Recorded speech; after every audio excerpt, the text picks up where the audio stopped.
I am Kylie Sinkowitz, and today I will be talking about how Martin Waldseer's map of 1507 shaped history.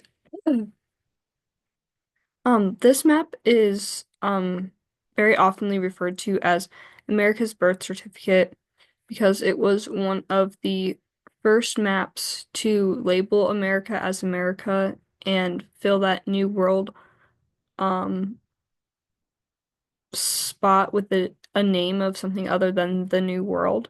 Um, it was a super revolutionary step in understanding um the New World, but it carried a lot of biases around it. And that is what we are going to get into today. So let's start with a little bit of background on this map. So it was created in Saint-Dié-des-Vosges, France, just a couple of years after Christopher Columbus discovered the Americas. At this time, the European powers were working really hard in exploration so that they could expand their territory and they were obviously trying to find new trading routes, new resources, new territories. Um, and this map kind of shows how Europe kind of affected how Europe was starting to um, understand the world, and they obviously wanted to control a lot of it. Um, so um, this map is also super revolutionary when you compare it to other maps like um, the Hereford Mappa Mundi, which was created in the 13th century. This map is centered more around religion, um, where in contrast, obviously, Waldseer's map is more based on geography and exploration and updating knowledge that explorers with knowledge that explorers found. Um, so yeah, so we're gonna get into it a little bit more here. So to start off, naming America. So this, as I mentioned before, the map's most notable feature is probably that it named the continent of the New World as America after the explorer Amerigo Vespucci. The reason that this was done was because Vespucci was the first to propose that the New World was a separate landmass and not just an extension of Asia. But by Waldeseer choosing Vespucci's name over um, Columbus's, that obviously made it seem like Vespucci had more of a contribution than Columbus, so it was a super controversial thing to do.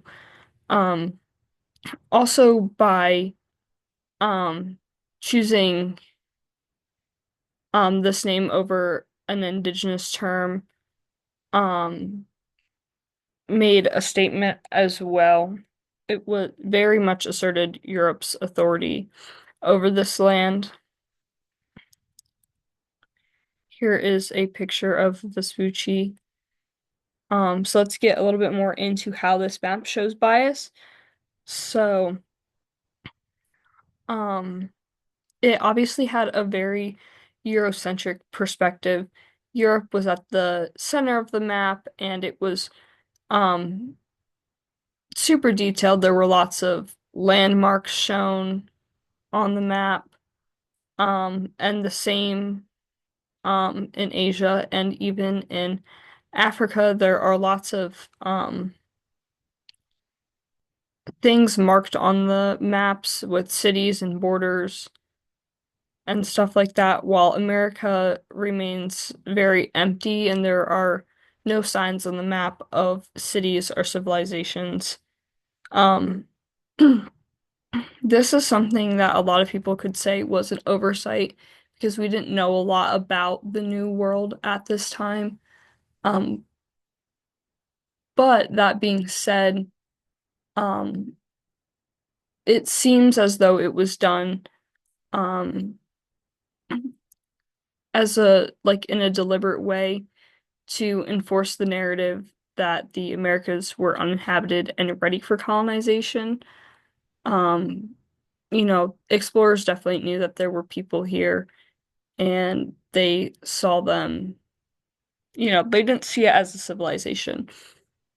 Because it was different from what they knew. Um, so here is that shown here is in Africa and Europe. Here you can see that things are, marked. Africa has, there's an elephant, like you can see that there's a lot going on in these areas where you come to America, and there are some things mapped along the coast. But other than that, it seems very empty. Um, and so obviously, when you look at maps from the indigenous cultures, they clearly do not look empty. They are very different from the European, normal European map at this time. Um, but they definitely do highlight a civilization, and that there is something to be seen there.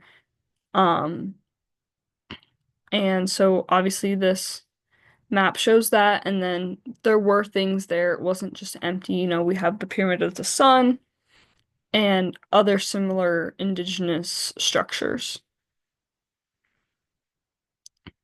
Um, so, Sears map was used very much as a tool for cultural and political power. Um, as I said, it portrayed the Americas as empty and Europe as central on the map. Um, it supported Europe's colonial ambitions and sent a message that Europe was the leader of a civilized world and that America was empty and ready for exploration and colonization. Um, this map was